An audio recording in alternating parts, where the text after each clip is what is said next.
साथियों नमस्कार। हमारा आपसे प्रॉमिस था कि हम स्टॉक एक्सचेंज कंप्लायंसेस के ऊपर आपसे जुड़ेंगे। बहुत से लोगों के सवाल थे, बहुत से लोगों में अभी भी श्योरिटी नहीं है कि ये एक्चुअली कंप्लायंसेस किस तरीके से होते हैं, और स्पेशली वो जो अभी इसी प्रोफेशन में आए हैं या ऐसे लोग जो अनलिस्टेड कंपनियों से लिस्टेड कंपनीज में आते हैं, तो उन्हें थोड़ी सी प्रॉब्लम इनिशियल टाइम के ऊपर रहती है इन कंप्लायंसेस को लेके। इवन तो जो अभी यंग प्रोफेशनल्स हैं उनके लिए ये जो अगले हम 20-25 मिनट की जो डिस्कशन करेंगे आपके साथ, वो बहुत ही एक क्रूशियल डिस्कशन है और वो आपके बहुत काम आएगी। बिल्कुल प्रैक्टिकल ओरिएंटेड बात करेंगे हम। और इवन जो प्रोफेशनल्स ऑलरेडी फाइल कर रहे हैं उनके लिए भी बड़ी रेलेवेंट है, क्योंकि जो हम आपको एग्जांपल्स देंगे वो बहुत बड़ी कंपनीज की एग्जांपल्स देंगे, तो उनके लिए भी बड़ा एक अच्छा सेशन होगा, क्योंकि वो एक बार रिव्यू कर पाएंगे कि कहीं किसी तरीके की कोई गलत रिपोर्टिंग तो नहीं उनसे हो रही। तो आई होप तो आप प्लीज़ ज़रा ध्यान से हर चीज़ को समझें। हमने बड़ा रीश्योर किया है कि किसी के भी तरीके का कोई कनेक्टिविटी या वॉइस का कोई इशू ना हो, ताकि हर चीज़ आप सही से समझ पाएँ। और वी प्रॉमिस यू कि जब आप ये सेशन ख़त्म करेंगे उसके बाद आपको पूरी थॉट क्लैरिटी होगी इन सभी कंप्लायंसेस के ऊपर। तो चलिए शुरू करते हैं। हम आज सिर्फ जो दिसंबर का क्वार्टर ख़त्म हुआ है, तो जो हाफ ईयरली कंप्लायंसेस हैं उसके बारे में ही डिस्कस करेंगे, क्योंकि कुछ हाफ ईयरली कंप्लायंसेस होते हैं तो अभी उसकी एप्लीकेबिलिटी नहीं है कि जो सिर्फ क्वार्टरली ही कंप्लायंस हैं, हम उसी के ऊपर आज अपनी डिस्कशन को रिस्ट्रिक्ट रखेंगे, ताकि जो दिसंबर की कंप्लायंस आपने जनवरी में करनी है उसी के ऊपर हमारा आज प्रोग्राम करने का पॉइंट ऑफ व्यू है। हम किसी और दिन जो बाकी कंप्लायंसेस रह जाएंगे कोशिश करेंगे वो भी आज कवर कर लें, लेकिन कुछ हाफ ईयरली कंप्लायंसेस जो रह जाएंगे उसके ऊपर हम किसी और दिन बात कर लेंगे, क्योंकि अभी आपको वो फाइल नहीं करने हैं। अभी हम उसके ऊपर बात करते हैं जो अपने दिसंबर की पर्टेनिंग जनवरी में स्टॉक एक्सचेंज को फाइल करनी होती है। तो सबसे पहले तो आपको closure of trading window file करना होता है। अब उसका रीज़न क्या है, वो आपको फाइल करना होता है before start of the new quarter. जैसे 31 दिसंबर लास्ट डेट थी लास्ट क्वार्टर की, तो आपको वो लास्ट डेट होती है 31 दिसंबर जो आपने फाइल करनी होती है for the closure of trading windows. वो आपकी जो इसका मतलब ये होता है कि आपके जो भी स्पेसिफाइड एम्प्लॉयज़ हैं, सीनियर मैनेजमेंट है, जिसको भी आपने प्राइस सेंसिटिव इंफॉर्मेशन में फॉल किया अपनी पॉलिसी में, वो किसी भी तरीके का सेल परचेज नहीं कर सकते आपके शेयर्स में during the closure of trading window. और वो तब तक क्लोज रहती हैं जब तक आपके फाइनेंशियल रिजल्ट्स नहीं आ जाते। फाइनेंशियल रिजल्ट्स आने के बाद 48 घंटे और आपको वेट करना होता है, उसके बाद वो खुलती हैं। तो ये है क्लोजर ऑफ ट्रेडिंग विंडो के ऊपर।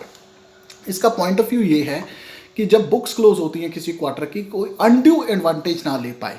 इसी कारण से after the completion of quarter उसको इमीडिएटली क्लोज कर दिया जाता है। आपको जो फाइनेंशियल रिजल्ट्स देने होते हैं वो विद इन 45 डेज देने होते हैं after the completion of quarter. तो सबसे पहला कंप्लायंस होता है क्लोजर ऑफ ट्रेडिंग विंडो का। उसके बाद आपको with in 15 days corporate governance report file करनी होती है। हम एक बार कंप्लायंस डिस्कस कर लेते हैं, फिर उसको एक एक करके डिस्कस करेंगे कि आपको वो रिपोर्ट किस तरीके से फाइल करनी है। सबसे पहले 27 सबसेक्शन 2 ऑफ लोडर 2015 में आपको with in 15 days corporate governance report file करनी होती है। उसके बाद 13 subsection 3 investor complaints of loader 2015, ये आपको विद इन 21 डेज फाइल करनी होती है।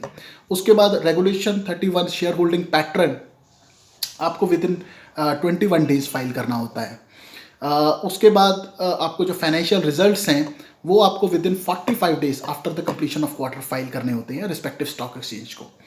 उसके बाद आ जाते हैं जी आपके 74 सबसेक्शन 5 लोडर 2015, ये आपको विद इन 21 डेज फाइल करने होते हैं।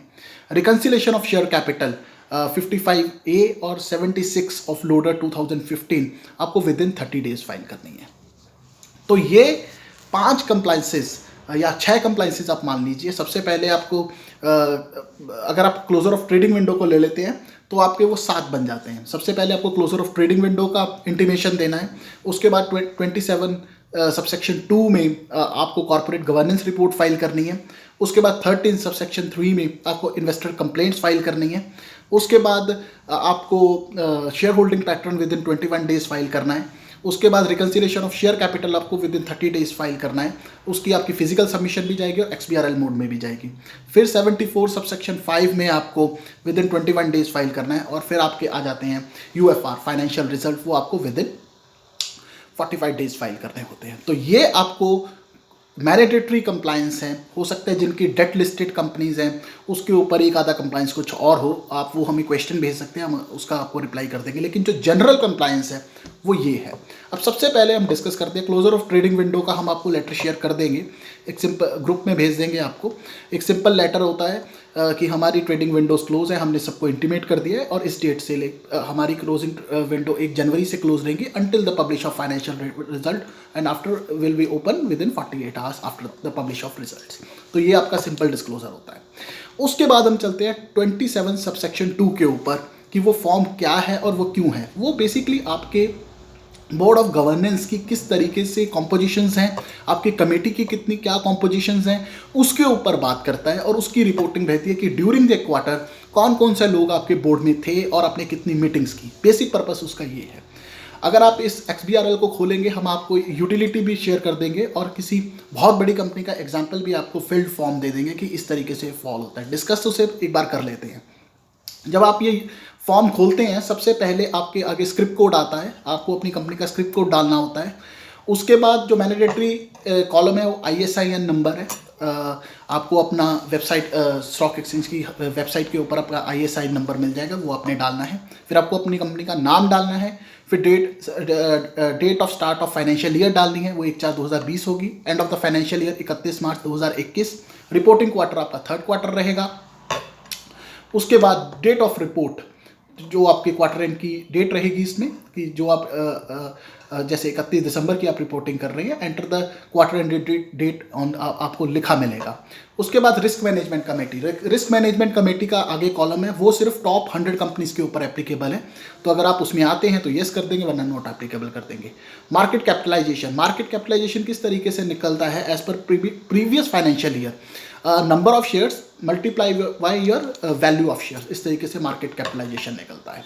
ये हो गया फर्स्ट जनरल इन्फॉर्मेशन जो आपने भरनी होती है। उसके बाद आपको composition of board of members का देना होता है। सबसे पहले तो आपको नोट देना होता है एक बोर्ड ऑफ मेंबर्स का, जो आपका कंपोजिशन है, कितने डायरेक्टर्स हैं, कितने इंडिपेंडेंट हैं, कितने एग्जीक्यूटिव नेचर के हैं। उसके बाद आपको डिस्क्लोज करना होता है कि आपके पास रेगुलर चेयरपर्सन है या नहीं है। कुछ कंपनीज़ के ऊपर वो एक सेपरेट हम मीटिंग में डिस्कस करेंगे कि किन कंपनीज़ को मैंडेटरी है रेगुलर चेयरपर्सन रखना और किन को नहीं। फिलहाल आपको ये इन्फॉर्मेशन देनी है कि आपके पास रेगुलर चेयरपर्सन है या नहीं। उसके बाद whether the chairperson is related to MD और CEO। क्या जो चेयरपर्सन है आपका नॉन एग्जीक्यूटिव कैटेगरी का चेयरपर्सन है या फिर आपका एग्जीक्यूटिव कैटेगरी का है, तो वो आपने डिस्क्लोज करना है। उसके बाद नीचे फॉर्म में आपने सबसे पहले सभी डायरेक्टर्स के नाम देने हैं फर्स्ट कॉलम में। उसके बाद सभी के पैन नंबर मैंडेटरी हैं देने। अगर आप नहीं देते हो तो आपको लास्ट कॉलम में जाके उसका रीज़न देना पड़ेगा। उसके बाद जो उनके डिन हैं वो आपको नेक्स्ट कॉलम में भरने हैं। फिर कैटेगरी ऑफ डायरेक्टर, वो एग्जीक्यूटिव नेचर के हैं या नॉन एग्जीक्यूटिव नेचर के हैं। कैटेगरी 2 में आ जाता है वो चेयरपर्सन है, होल टाइम डायरेक्टर है, इंडिपेंडेंट है, क्या नेचर है उनका। उसके बाद अगले कॉलम में आपको डेट ऑफ बर्थ भरनी होगी उनकी। उसके बाद whether the special resolution passed under regulation 17 subsection 1 subsection A। इसका मतलब ये है कि जो डायरेक्टर 75 ईयर्स के ऊपर चले गए हैं उनके लिए आपको मेंबर्स से स्पेशल रेजोल्यूशन पास करवाना पड़ेगा कि हम इन कारणों से अपने बोर्ड में रखना चाहते हैं। तो वो आपको मैंडेटरी है। आफ्टर 30 जून 2020 उसके ऊपर पेनल्टी है अगर आपने वो नहीं किया है। तो बी एश्योर कि अगर आपके बोर्ड में कोई 75 ईयर्स से ऊपर का कोई एज का मेंबर है तो उसके लिए रेजोल्यूशन ज़रूरी है। अगर आपके सारे मेंबर्स इसके नीचे हैं तो सभी में नॉट एप्लीकेबल आ जाएगा। अगर आपने स्पेशल रेजोल्यूशन पास कर चुके हैं तो उसकी डेट डालनी होगी। उसके बाद इनिशियल डेट ऑफ अपॉइंटमेंट, इनकी सबसे पहली अपॉइंटमेंट की डेट डालनी है आपको। Please don't confuse. सबसे पहली अपॉइंटमेंट की जब से ये चले आ रहे हैं तब इनिशियल डेट इनकी क्या थी। डेट ऑफ री अपॉइंटमेंट, जो बाय रोटेशन री अपॉइंट होते हैं तो आपको वो डेट, लेटेस्ट डेट डालनी है कि इस डेट की किस डायरेक्टर की क्या डेट ऑफ री अपॉइंटमेंट है। टेन्योर, जैसे कि मैनेजिंग डायरेक्टर का 5 ईयर्स का टेन्योर होता है, उसके बाद इंडिपेंडेंट डायरेक्टर्स का भी 5 ईयर्स का टेन्योर होता है, तो आपको टेन्योर इन मंथ्स डालना है। दैट्स मीन अगर 5 साल का टेन्योर है तो 60 मंथ्स डालना है आपको। उसके बाद number of director in listed companies including this listed entity, इस कंपनी के साथ साथ वो और कितनी कंपनियों में डायरेक्टर हैं उसका आपको यहाँ पे डिस्क्लोजर देना है। इंडिपेंडेंट डायरेक्टर हैं, उसके बारे में उन्होंने डिस्क्लोजर मांगते हैं उसके अगले कॉलम में कि इस कंपनी के साथ साथ और कौन कौन सी कंपनीज में ये इंडिपेंडेंट डायरेक्टर हैं। इसी तरीके से मेंबरशिप का, कि इस कंपनी की मेंबरशिप के साथ साथ जो कमेटीज़ की होती हैं और कितनी कंपनीज में ये मेंबर्स हैं। इसी तरीके से चेयरपर्सन का ये मांगेंगे सभी कमेटीज़ का। उसके बाद अगर आपने पैन नंबर नहीं दिया है, जो हमने आपसे डिस्कस किया था, या डिन नंबर नहीं दिया है किसी डायरेक्टर का, तो उसके आपको रीजंस देने पड़ेंगे। तो ये है composition of board of director जो आपको सेकंड शीट में भरना है। उसके बाद committees of board of members, इसमें आपको सभी कमेटीज के बारे में डिस्क्लोजर देना है। आपकी ऑडिट कमेटी के बारे में सबसे पहले ही पूछेगा, फिर ये पूछेगा आपसे क्या आपका रेगुलर चेयरपर्सन है या नहीं है, उसके बारे में आपको डिस्क्लोजर देना है। उसके बाद नॉमिनेशन और रेम्यूनरेशन कमेटीज है mandatory committee for all the listed companies, उसके बारे में आपके जितने क्या डिन नंबर है, name of committee members, category क्या है, date of appointment, date of cessation, तो ये सारी चीज़ें आपसे पूछेगा। उसके बाद स्टेक होल्डर रिलेशनशिप कमेटी, कि आपकी स्टेक होल्डर रिलेशनशिप में रेगुलर चेयरपर्सन है नहीं है, यस नो करना है। उसके बाद उसी तरीके के DIN number, name of committee member, category, date of appointment. उसके बाद ये आपसे रिस्क मैनेजमेंट कमेटी, अगर आपकी टॉप 100 कंपनीज में वो फॉल होती है तो आप फॉल करते हैं, वरना आप नॉट एप्लीकेबल लिख देंगे। उसके बाद CSR कमेटी, जिन जिन कंपनीज के ऊपर मैंडेटरी है CSR कमेटी, इसी तरीके से आपको सारी डिटेल देनी है। उसके बाद अदर कमेटी, जिस तरीके की विजिलेंस कमेटी होती हैं, सेक्सुअल हरासमेंट कमेटी होती हैं, प्रोजेक्ट मैनेजमेंट कमेटीज़ होती हैं, तो उसके बारे में आप अदर कमेटीज़ में डिस्क्लोज उसे कर सकते हैं। उसके बाद आपको हर फॉर्म में वैलिडेट करता जाना है, जहाँ जहाँ आपको रेड सिग्नल्स होंगे वहाँ आपको सर्च देखना है कि क्या आपने गलत भरा है, उसको ठीक करना है। उसके बाद नेक्स्ट टैब में आपसे वो पूछता है meeting of board of directors, इसमें आपको लास्ट क्वार्टर की मीटिंग डालनी होती है और करंट क्वार्टर में आपने जो मीटिंग्स की हैं उसकी डेट डालनी होती है। लास्ट क्वार्टर की मीटिंग में और इस क्वार्टर की फर्स्ट मीटिंग में 120 डेज के ज़्यादा का गैप नहीं होना चाहिए। उसके बाद ये मीटिंग ऑफ कमेटीज़ के बारे में पूछता है कि कौन कौन सी कमेटी की, सबसे पहले नेम ऑफ कमेटीज़ आपको देने होंगे सर्च करके, जो आपकी पीछे कमेटी आपने इससे नेम ऑफ कमेटी वाली टैब में आपने जो भी कमेटीज़ डाली हैं वो सभी कमेटीज़ डालेंगे, उसकी लास्ट क्वार्टर की मीटिंग्स डालेंगे और इस क्वार्टर की डेट डालेंगे। उसके बाद मैक्सिमम गैप आपका निकल के आ जाएगा। उसके बाद आपको बताना है कि क्वारम जुड़ा था नहीं जुड़ा था, कितने डायरेक्टर्स प्रेजेंट थे और उसमें से इंडिपेंडेंट डायरेक्टर्स कितने थे, तो उस तरीके से आपको सारे डिस्क्लोजर्स यहाँ पे देने हैं। उसके बाद जी आपको रिलेटेड पार्टी ट्रांजैक्शंस के ऊपर देना है, whether prior approval of audit committee obtained, yes या नो। अगर आपने ऑब्टेन्ड किए हैं प्रायर अप्रूवल तो आपको यस कर देना है। शेयर होल्डर, अब कुछ रिलेटेड पार्टी में शेयर होल्डर का अप्रूवल लगता है, क्या ऐसा कोई आपने ट्रांजैक्शन एग्जीक्यूट किया है, अगर किया है तो आपको बताना होगा कब आपने रेजोल्यूशन पास कराया, अगर नहीं किया तो आपको नॉट एप्लीकेबल लिख देना है। Whether RPT obvious have been reviewed by audit committee, इसमें आपको यस नो या not applicable as per your company आपको सिलेक्ट करना है। उसके बाद जी सिग्नेटरी डिटेल्स आ जाएंगी, कॉपी ऑफ ऑनवर, उसके बाद वो आपसे पूछेंगे कि आपने ये इसके बाद बिल्कुल लास्ट वाली टैब में आपको चले जाना है, हाफ ईयरली इन्फॉर्मेशन आप छोड़ के, नेम ऑफ सिग्नेटरी आपका कौन है, डेजिग्नेशन उसका क्या है, नॉर्मली कंपनी सेक्रेटरीज ऑथराइज होते हैं, और आप प्लेस और डेट क्या है। उसके बाद आपको वैलिडेट करते जाना है हर शीट को, फिर आपको होम पे जाके सभी को वैलिडेट ऑल करना है, जनरेट रिपोर्ट करना है और जनरेट XML करना है। आप जनरेट रिपोर्ट करके HTML फॉर्मेट में ये रिपोर्ट बनती है, या आप उसको आप PDF में ले जाके उसका प्रिंट लेके देख सकते हैं। तो ये होती है कॉर्पोरेट गवर्नेंस, इसकी हम आपको फील्ड एक फाइल ग्रुप में शेयर कर देंगे। आगे बढ़ते हैं। इसके बाद जो अगली फाइल है वो है जी share holding pattern. Share holding pattern आपको RTA से मिलता है, आपको जस्ट उसको आप चाहे कॉपी पेस्ट भी कर सकते हैं, आप अपने हाथ से भी डेटा भर सकते हैं। तो सबसे पहले आपको फर्स्ट टैब में जनरल इन्फॉर्मेशन में स्क्रिप्ट कोड भरना होता है, उसके बाद आपको ISIN नंबर भरना होता है, फिर आपको नेम ऑफ द कंपनी, आपकी कंपनी SME है या नहीं, class of securities, type of report, quarter ended, कौन सा क्वार्टर है, 31 दिसंबर हमारा होगा। फिर उसके बाद शेयर होल्डिंग फाइलिंग पैटर्न आपको भरना है, whether the listed companies PSU, अगर आप प्राइवेट ऑर्गेनाइजेशन हैं तो आपको PSU नॉट एप्लीकेबल हो जाएगा। उसके बाद आपको डिक्लेरेशन देने हैं क्या आपकी कंपनी में पार्टली पेड अप शेयर्स हैं या नहीं है। ये सारे डिक्लेरेशंस आपको आरटीए से आएंगे, रजिस्ट्रार ट्रांसफर एजेंट से, वो आपको यहाँ पे कॉपी करने हैं जो भी आएंगे। इस सेम फॉर्मेट में आपके पास बन के आएंगे, तो इसमें कोई खास बात है नहीं, आप देख के भर सकते हैं। वैसे पूछता क्या है, हम आपसे एक बार डिस्कस कर लेते हैं। पार्टली पेड अप शेयर्स आपके हैं या नहीं, यस नो कर देना है आपने। उसके बाद कन्वर्टिबल सिक्योरिटीज़, वारंट्स के बारे में, डीआरस के, तो लॉक इन आपके शेयर्स हैं या नहीं है, अगर हैं तो यस कर देंगे। प्रमोटर के कितने आपको क्लासिफाइड देना है। उसके बाद क्या डिफरेंशियल वोटिंग है या नहीं है, क्या आपके शेयर्स प्लेज हैं या नहीं है, तो ये क्या आपके लिस्टेड एंटिटी में कोई सिग्निफिकेंट एसबीओ है या नहीं है। तो ये आपको सारे डिस्क्लोजर्स देने हैं। आरटीए से आपको बन के आएगा डेटा, आपने कुछ नहीं करना और उसको उठा के यहाँ पे डाल देना है। फिर इसके बाद इससे अगले वाला टैब समरी का है। ये ऑटो फिल टैब है, जो आप शेयर होल्डिंग पैटर्न में भरेंगे वो अपने आप उठ के आएगा। शेयर होल्डिंग पैटर्न में एक बार डिस्कस कर लेते हैं। सबसे पहले आपको प्रमोटर्स के बारे में भरना है, जो इंडिविजुअल और एचयूएफ आपके कैटेगरी में हैं। तो सबसे पहले आपको उनके बारे में इंफॉर्मेशन देनी है। इंडिविजुअल के पास नंबर ऑफ शेयर होल्डर्स कितने हैं, उनके पास फुली पेड अप शेयर्स कितने हैं, अंडरलाइन रिसीट्स कितनी हैं, टोटल नंबर ऑफ शेयर्स कितने हैं, उसके बाद वोटिंग राइट्स कितने हैं उनके पास, और उसके बाद आपको number of lock in shares अगर हैं तो कितने हैं, और उसके बाद शेयर्स प्लेज हैं या नहीं हैं, और उसके बाद डीमैट अकाउंट में कितने हैं। तो इसी तरीके से आपको सारे कॉलम्स फिल करते जाना है। इसमें आपको क्या करना है, इंडिविजुअल के लिंक पे क्लिक करना है। ये आपको दूसरी शीट में ले जाएगा। आपके जितने प्रमोटर होंगे ऐड करके आपने उतने कॉलम फिल कर देने हैं, वो अपने आप सारी शीट नीचे कैलकुलेट करके ले आएगा। तो ये ऑटो फिल डेटा है, इसमें कोई खास बात है नहीं, आप भर सकते हैं, कोई ऐसी बात नहीं है। फिर भी आपको कोई प्रॉब्लम आती है, हम आपसे एक फिल्ड शीट शेयर करेंगे, आप उसमें देख सकते हैं कि किस तरीके से भरा हुआ है और उस तरीके से अपनी यूटिलिटी में जा सकते हैं। ध्यान रखिए, यहाँ पे जो इंडिविजुअल एचयूएफ जहाँ पे लिखा हुआ है उस पर आपने क्लिक करना है, वो आपको अगले वाली शीट के ऊपर लेके जाएगा।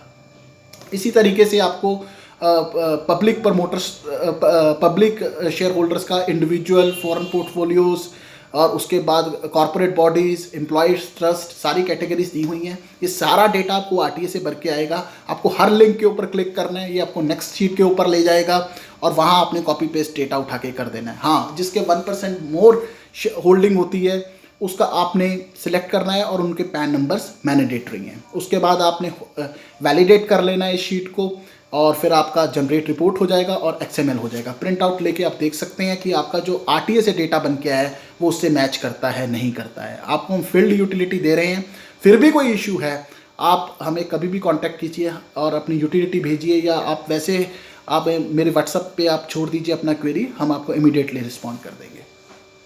उसके बाद जी 13 सबसेक्शन 3 रेगुलेशन में ये बहुत छोटा सा XBRL फॉर्म है, ये ऑनलाइन आपको मिल जाएगा। आपने सिक्योरिटी टाइप चुनना है, रिपोर्टिंग क्वार्टर 31 दिसंबर रहेगा।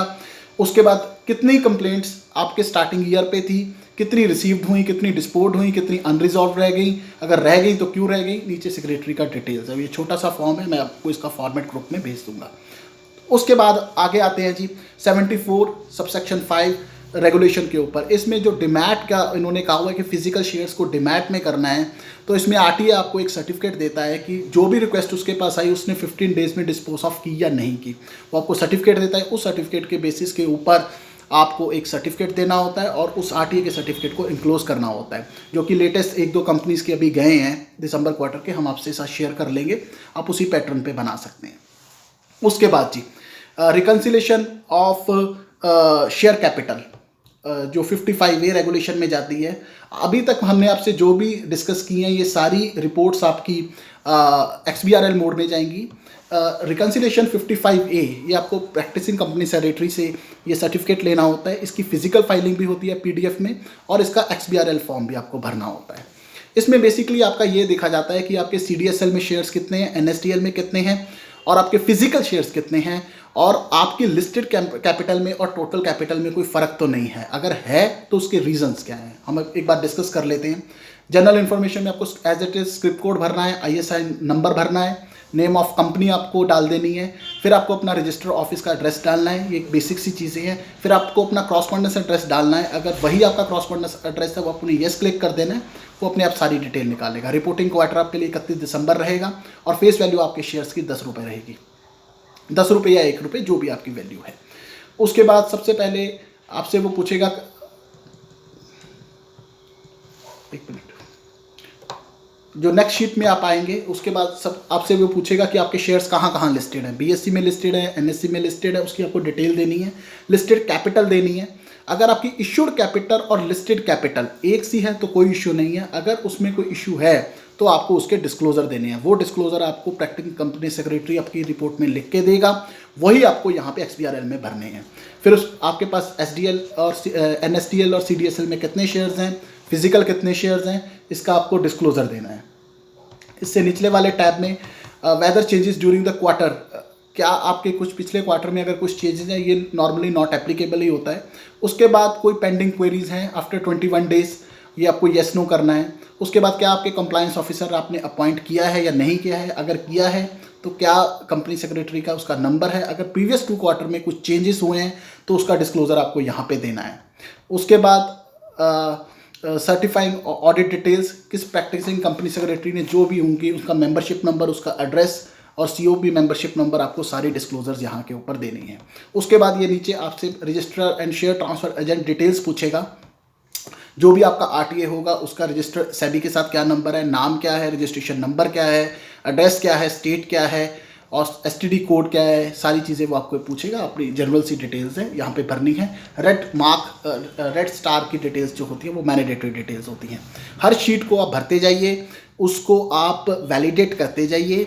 जहाँ भी आपको रेड एरर्स हैं, हम आपसे एक शीट्स आपसे PDF शेयर कर रहे हैं रिलायंस इंडस्ट्रीज़ की, वो आप कंपेयर कर सकते हैं उससे कि उन्होंने किस तरीके से भरा है। जहाँ भी आपका रेड मार्क आता है आप उसको देखिए, जांचिए।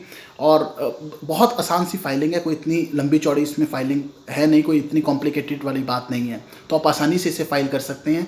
और फिर उसके बाद आपको जनरेट रिपोर्ट करना होता है और जनरेट XML करना होता है। XML आपका जब आप BSE लिस्टिंग सेंटर में जाएंगे, XBRL पे क्लिक करेंगे तो आप XBRL फाइलिंग के ऊपर जाइए और उसी जैसे आप कॉर्पोरेट गवर्नेंस अपलोड कर रहे हैं तो आपको कॉर्पोरेट गवर्नेंस चुनना है और उसको आपको अपलोड कर देना है।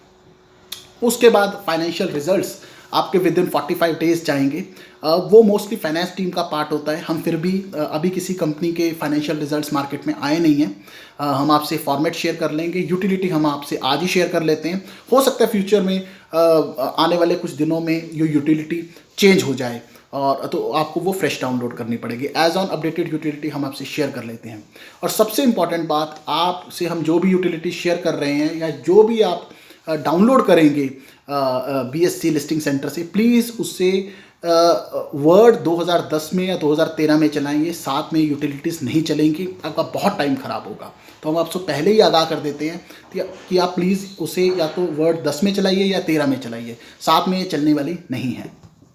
तो ये सारी कंप्लाइंस आपको करनी है दिसंबर के परटेनिंग। कुछ और भी कंप्लाइंस रह जाती हैं, जैसे कि 40 सबसेक्शन 9 की रहती है, वो आपको प्रैक्टिसिंग कंपनी सेक्रेटरी से एक सर्टिफिकेट लेना होता है और लगाना होता है। एक 7 सबसेक्शन 3 का है, लेकिन वो हाफ ईयरली कंप्लाइंसेस हैं।